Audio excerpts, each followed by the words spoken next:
November 22nd, 1997. Aiken County, South Carolina. The daughter of 47-year-old Janice Wessinger returns home to discover that her mother is missing. The following morning, Janice's body is discovered in a wooded area near her house, and she has been raped and stabbed to death. It is theorized that Janice was attacked after going out for a walk the previous morning, but her killer is never identified, and the crime remains unsolved. After that, the trail went cold.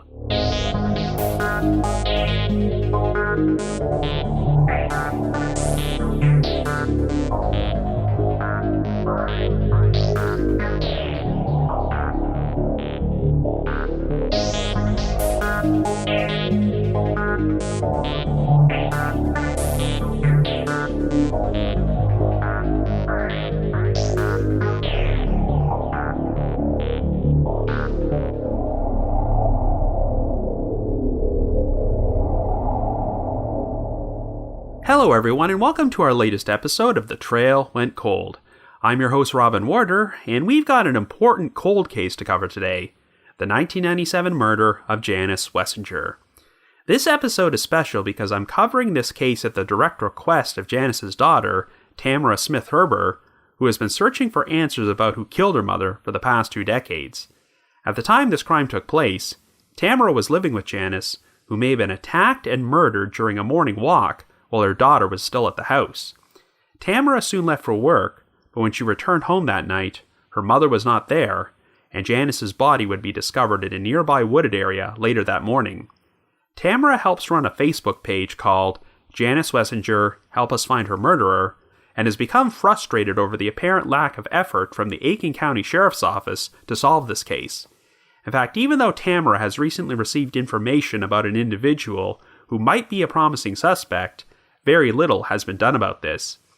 I'll be going into more detail about this lead later on, but I should mention that since there isn't a ton of information available about the case, this will be a bit shorter than your average episode and run about the approximate length of a minisode. But we thought it was of the utmost importance to get this case out there since it has gone unsolved for far too long, and someone out there may know something. Anyway, before we get started, just a quick reminder that The Trail Went Cold is a weekly podcast, which is currently available for download on several platforms, including iTunes, Stitcher, Google Play Music, and Spotify. So if you like this podcast, be sure to subscribe to it, and please leave us a rating or review on any of those sites to help spread the word. The Trail Went Cold is on Patreon, so if you would like to learn how to support the show, please visit our page at patreon.com/thetrailwentcold. For as little as $1 a month, you can garner access to exclusive rewards, which may include stickers and thank you cards, early access to episodes, and bonus content. So with all that out of the way, let us now explore the unsolved murder of Janice Wessinger.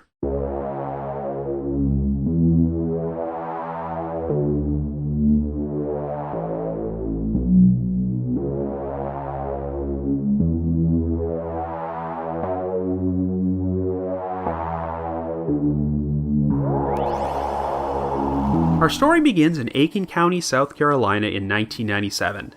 Our central figure is 47-year-old Janice Mixon Wessinger, who lives in a remote house on Kedron Church Road, about 8 miles outside the town of Aiken, and has resided in the area for the past 3 years. Janice works as a triage head nurse at Aiken Regional Medical Centers and is an active member of Central Baptist Church, where she plays the piano. Janice has 2 children from her first marriage to her ex-husband, Mac Smith, a 20-year-old daughter named Tamara, who has recently moved in with her, and a son named Ryan, who lives in Charlotte, North Carolina. After her marriage to Mac ended in divorce, Janice got remarried to a man named Terry Wessinger in 1995, but became a widow only 3 weeks after their wedding when Terry suffered a fatal heart attack. On the morning of Saturday, November the 22nd, Tamara was woken up by her alarm clock at 7:30 a.m. as she was planning to meet up with her boyfriend Cliff and some other friends in order to help an elderly man from their church cut some firewood. The previous evening, Tamara and Cliff had gone out to see a movie together, and Tamara called Janice on the way home, who advised her to be careful since it was getting rainy outside. It's unclear whether or not this call was Tamara's final interaction with her. When Tamara was awoken by her alarm clock the following morning, she decided to turn it off and went back to sleep.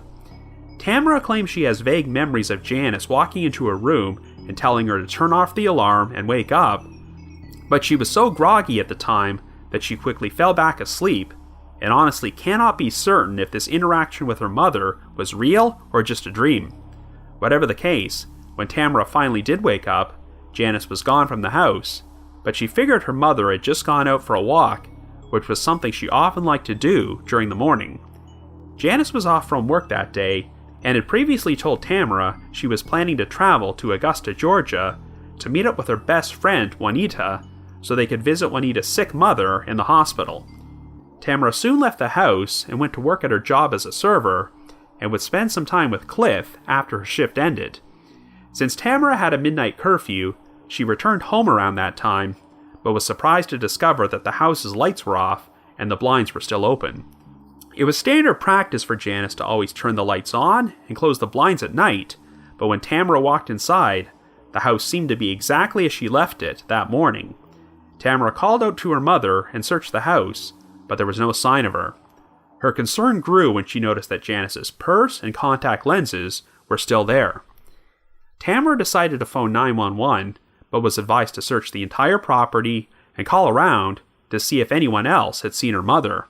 Tamara proceeded to call some of Janice's friends and looked around the property. She also contacted Cliff and asked him to drive back and forth down Kedron Church Road, but he had no luck finding Janice and later joined her at the house.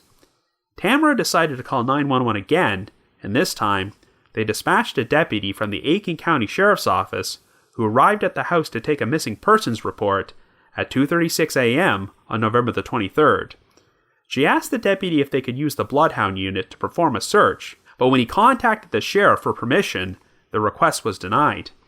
Tamara then called her father, Mac, to inform him about what was going on, as well as her mother's best friend, Juanita, who confirmed that Janice had not shown up to meet her in Augusta the previous day. Mac and Juanita both lived about 90 minutes away and would make the drive to Aiken County to help with the search effort, which was hampered by dense fog and could not be performed until daylight hit. By 7 a.m., Reverend Bill Archer, the preacher from Central Baptist Church, had learned about what was going on and asked two of his deacons, Buddy Dolan and Alfred Gunter, to assist with the search, which was taking place along Kedron Church Road. Buddy eventually went looking through a wooded area and came across Janice's body, lying face down at a spot about 50 yards from the road. Her pants, underwear, and shoes had been removed, and she was nude from the waist down. Tamara would recall seeing Buddy emerge from the woods following the discovery, and claimed that the look on his face told her everything she needed to know. When she made an attempt to run into the woods, Cliff had to physically restrain her. Tamara quickly ran home to call 911, and both the Aiken County Sheriff's Office and agents from the State Law Enforcement Division arrived at the scene. It would turn out that Janice had been raped and had a total of 14 stab wounds in her chest, abdomen, and neck, which nearly decapitated her. Janice was likely still alive when the killer left the scene, as her exact cause of death was blood loss. It was apparent that she had engaged in a violent struggle with her attacker, and there was a bloody thumbprint on the back of her shirt. Some curlers were found in both Janice's hair and on the ground, and since she was not known to go anywhere without curling her hair and putting her makeup on, this suggested that she may have been attacked while going out for a walk the previous morning. Tamara was questioned by police and took a polygraph test, though she now says the whole experience is just a big blur to her and she can barely remember it. A week after the crime took place, she was given all of her mother's personal items and asked to sign off on them when she noticed that Janice's glasses were missing. When Tamara inquired about them, the police returned to the murder scene and found the glasses, which had been overlooked the first time around. Tamara would also recall an incident in the months prior to the murder where Janice asked her if she had a spare house key which had gone missing, but Tamara had no idea what happened to it. However, on the day of Janice's funeral, the key would be found inside a flower pot on the porch steps, even though she ordinarily kept it underneath the stairs leading to the back door.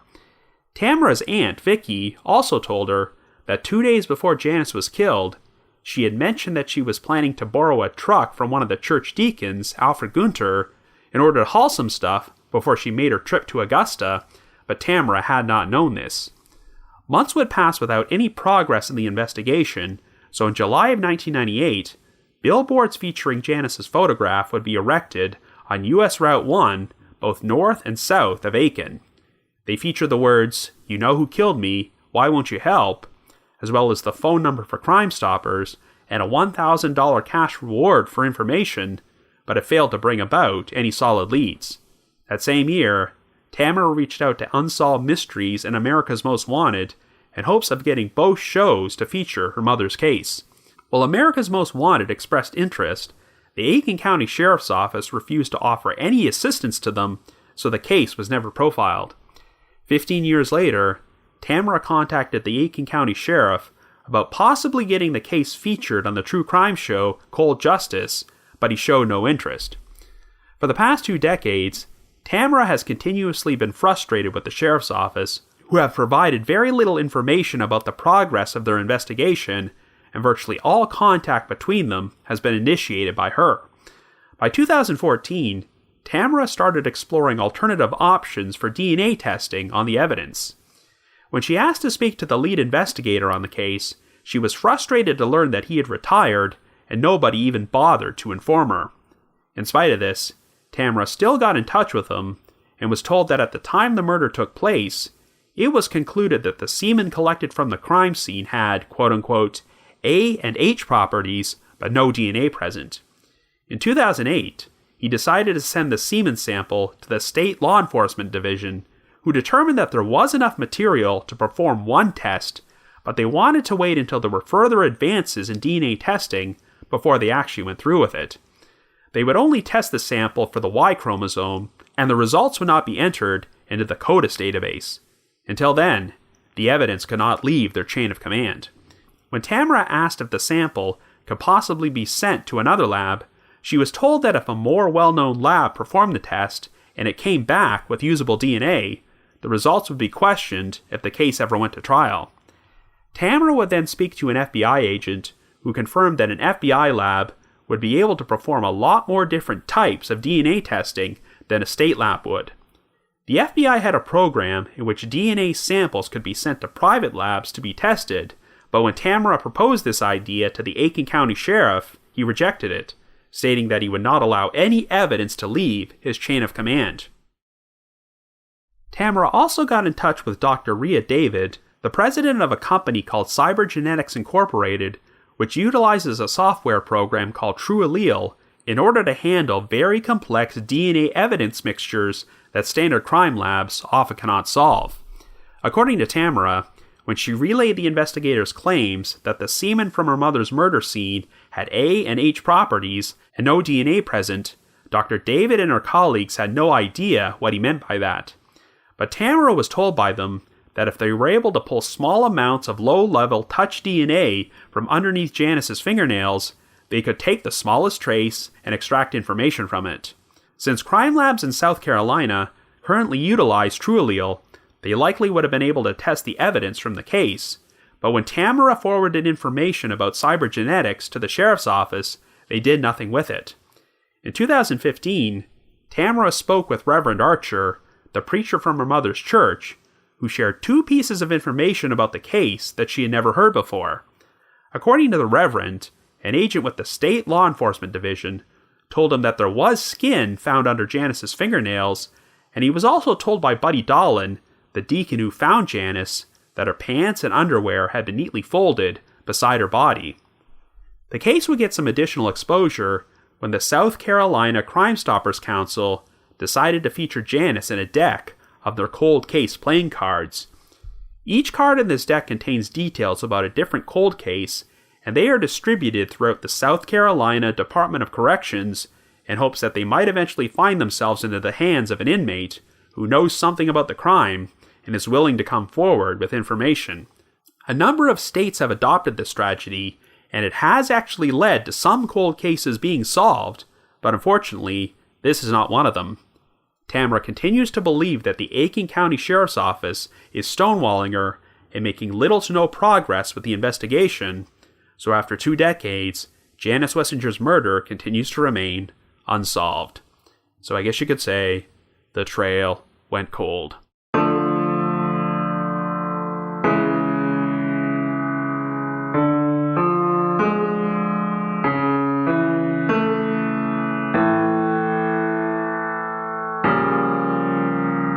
So this is an incredibly horrific and tragic case, as everything I've read about Janice paints her as a kind, generous woman who was well liked by everyone in the community, who could not fathom the idea of someone wanting to murder her. Like I mentioned in the intro, my account of this case will be about the length of a minisode rather than a regular episode, since there isn't a whole lot of evidence to discuss here. Tamara has become a major advocate for her mother, but unfortunately, the trauma of this whole experience has blurred some of her memories. You might find it odd that Tamara cannot even be 100% certain about the last time she actually interacted with Janice. Her story is that she was awakened by her alarm clock and has memories of her mother coming into her room and briefly speaking to her before she drifted back asleep. But it's still not clear to Tamara if this actually happened or if it was just a dream. Well, I can attest to the fact that when you're in that groggy state between when you wake up and fall back asleep again, you can remember experiencing things which may have seemed real, even though they were not. I don't know if this has ever happened to anyone else out there, but when I was much younger, I would sometimes have vivid dreams of my parents coming into my room and waking me up, but then I would later wake up for real and know that none of this actually happened. So I can certainly understand Tamara's confusion, and it must be pretty difficult to not know if the last interaction you remember having with your mother was real or not. I'm going to provide a word-for-word quote from a post Tamara has written on her mother's Facebook page, which might shed some light on this situation. Quote, "Unfortunately, I don't have all of my memories. The murder of my mother was so traumatic for me that my brain went into survival mode and most of my life's memories have been blocked. I talked to my psychology professor several years ago about it, and he said that I would never regain these memories. I can see certain things like you would in a slideshow. I hate that I don't have all my childhood memories." End quote.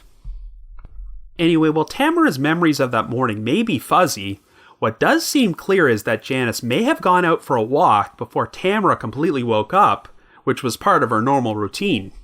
There's a good chance she was attacked shortly after she left the house, possibly while Tamara was still sleeping, and was already lying dead in the woods when Tamara left to go to work. Even if Tamara was awake while the attack was happening, it took place about 50 yards from the road, so it's plausible that she would not have heard it. One part of this crime which might strike some people as unusual is that curlers were found in Janice's hair and on the ground near her body, which indicates that she was wearing them when she was killed. According to Tamara, it was standard practice for Janice to put the curlers in her hair after showering at night and go to sleep with them. She would then fix her hair and take the curlers out when she woke up the following morning. It might sound odd that Janice would still be wearing curlers while leaving the house, but she did live out in a pretty remote area, and under normal circumstances, the chances of her crossing paths with any other people were unlikely. However, it still sounds like it would have been very out of character for Janice to go out walking with her curlers, but since there were no signs of forced entry or struggle at the house, another possibility is that she was attacked when she decided to briefly step outside for whatever reason.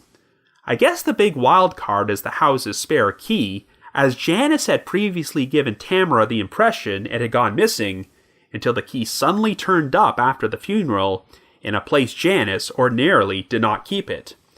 I guess it's possible that the killer could have stolen the spare key and used it to enter the house without breaking in, but unless Janice ran out, and the killer chased her into the woods, I'm not sure he would have taken the trouble to transport her body there. So I guess the big question is, was Janice deliberately targeted, or did she just happen to cross paths with a random attacker? Given the remoteness of the location, it would be terrible luck if Janice was simply in the wrong place at the wrong time, so it's easy to assume that the killer might have been someone she knew. It doesn't sound like the investigation ever turned up any promising suspects from Janice's personal life, but she was also the head triage nurse at the local medical center and a very active member of her church, which meant she interacted with a number of people. For all we know, the killer could have been a patient or a parishioner who developed a fixation with Janice, but never did anything to make them stand out as a potential suspect. Since this attack likely took place at around 7:30 to 8 a.m., the killer may have been familiar enough with Janice's routine to know that she often liked to go out for morning walks, and figured this would be an opportunistic time to attack her without being seen. So now I'm going to talk about a man who has recently had the finger pointed at him as a candidate to be the perpetrator, but of course, since he has never been publicly named as a suspect or person of interest by law enforcement, I am not going to use his name. But here's what we know about him. Around this time last year, a woman contacted Tamara through the Janice Wessinger Facebook page and claimed that she had been married to a violent, abusive man for 2 decades, and that on more than one occasion, he allegedly confessed to killing a nurse in Aiken. This man would make these statements while in the midst of beating his wife, and at one point, she actually recorded him saying that he would kill her like he killed the lady in Aiken. He also apparently told his ex-wife that Janice reminded him of another ex of his whom he hated. The woman claimed to have shared all this information with the Aiken County Sheriff's Office numerous times. The man was questioned and received 2 polygraph tests, one of which he passed and the other he failed, but it sounds like they told her that they cleared him of any involvement in Janice's murder and could not do anything else because there was no DNA evidence. When this woman shared his name with Tamara, she confirmed that she had heard it before because one of the original detectives was interested in him as a possible suspect. Well, I can confirm that this man does have an extensive criminal record, and there are numerous newspaper articles online dating all the way back to 1990, which mention him getting arrested for various offenses, most of which involve assault and domestic violence. In fact, just 1 month after the woman shared her story, he made the news after getting arrested again following an incident with her. This time, he was charged with second-degree domestic violence after throwing his cell phone and striking her on the shin, which left bruising. He was also charged with violating the terms of his probation, as he had been convicted on another charge of domestic violence less than 3 years earlier. I've heard a lot more horrible things about this man, which I won't share here, but let's just say he sounds like an all-around awful human being. However, is there anything to link him to Janice? Well, there are some tentative connections. Tamara has also spoken to this man's ex-wife, who told her that on the day Janice was killed, their daughter's birthday party happened to be taking place on Kedron Church Road, the same road where Janice lived. The man apparently lied about attending the birthday party that day, and during that time period, he had a trailer at the end of Kedron Church Road. So if he frequented this area a lot, he very well could have set his sights on Janice prior to the murder, especially since it was her normal routine to often go for walks along this road. The ex-wife also confirmed that he loved knives and always had one on him. I mean, none of this conclusively proves that he committed the crime, but it certainly sets off a number of red flags. I know the Aiken County Sheriff's Office apparently said that they cleared this man, which may be true, but you could definitely understand the skepticism. Tamara also received another tip through her Facebook page last year, this time from a resident of the area whose mother and stepfather had recalled seeing a clean-cut man wearing khakis and a windbreaker emerging from the woods on the eastbound side of Interstate 20 on the morning Janice was killed. They also noticed a gray-colored station wagon parked on the westbound side of the interstate, and while they could not confirm if the vehicle belonged to this man, they remembered finding it unusual that he would park it on the other side of the road. Well, once they learned about the murder, they contacted the sheriff's office and told a deputy about what they saw, but never heard back from him, and have no idea if the lead was followed up on. Anyway, if the main reason the sheriff's office cleared the aforementioned suspect was the lack of DNA evidence, then that's pretty frustrating, since Tamara has repeatedly tried to convince them to turn to outside agencies in order to conduct more advanced DNA testing, but they've shown no interest in doing so. As I'm sure you know, DNA testing has come a long way since 1997, so even if there isn't a lot of DNA to work with, law enforcement now has access to technology which can work miracles. There are so many cases which went cold for years, if not decades, and have wound up being solved within the past few years because services like GEDmatch conclusively linked DNA evidence to a suspect. In some of these cases, the perpetrator turned out to be someone who had never even popped up on the radar as a suspect during the original investigation. If there is DNA to work with in Janice's case, then at the very least, they could use it to prove or disprove if the man I've been referring to had any involvement in this crime. Anyway, given the lack of conclusive information, I can't really offer too much of an opinion about who committed this crime or what their motive could have been, but I can express my belief that even though 2 decades have passed, this case is still solvable, so I hope that law enforcement will eventually take the appropriate steps to help bring this to a resolution. So if you happen to have any information on the unsolved murder of Janice Wessinger, please contact the Aiken County Sheriff's Office at 803-642-1761. That's 803-642-1761. Of course, given all the issues I've just talked about, you can also get in touch with Tamara directly through the Janice Wessinger Help Us Find Her Murderer Facebook page, which I will be providing a link to in the show notes. But if you have your own thoughts about what happened, feel free to leave me a comment or send me an email to robin.warder@icloud.com. That's robin.warder@icloud.com. Another reminder that The Trail Went Cold is on Patreon, so please visit patreon.com/thetrailwentcold to learn how you can support our podcast and become eligible for some pretty neat rewards. We produced a bunch of exclusive bonus episodes for our patrons in tiers 2 and 3, and this past month, I decided to do a more lighthearted episode about my top 10 Unsolved Mysteries Guilty Pleasures, where I discuss some of the silliest segments the show ever produced, which still managed to be entertaining. And for our patrons in tier 3, I've also recorded another new audio commentary track, which can be played over a classic episode of Unsolved Mysteries. So to learn more information, feel free to visit our Patreon page. I'd also like to give a shout out to our most recent listeners who have signed up with us on Patreon this week, and they are Heather S., Ali A., Kitten N., Nate C., Janelle A., Jason T., Susie G., and Kathleen D.